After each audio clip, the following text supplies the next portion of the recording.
This is August 14th, 2025.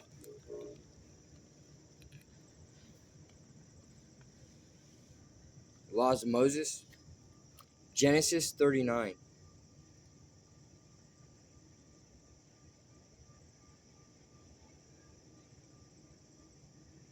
When Joseph arrived in Egypt as a captive of the Ishmaelite traders, he was purchased from them by Potiphar,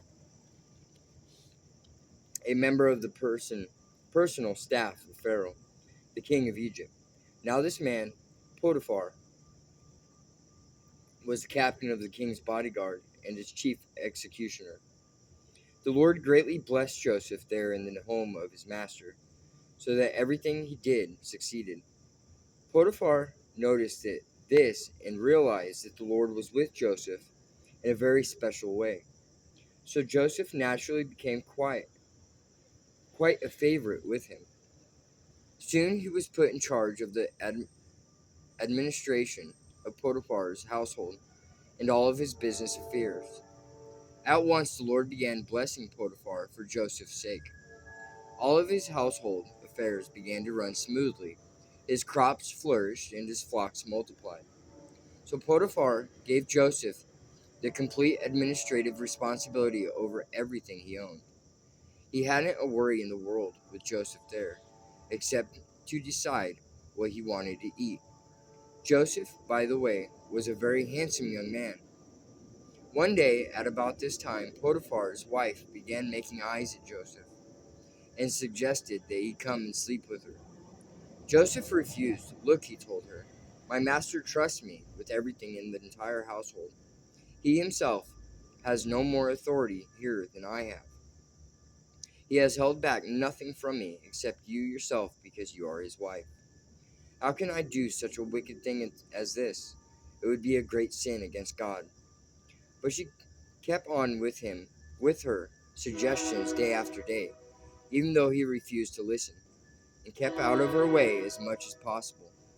Then one day, as he was in the house going about his work, as it happened, no one else was around at the time. She came and grabbed him by the sleeve, demanding, sleep with me. He tore himself away, but as he did, his jacket slipped off, and she was left holding it as he fled from the house. When she saw that she had his jacket and that he had fled, she began screaming. And when the other men around the place came running in to see what had happened, she was crying hysterically.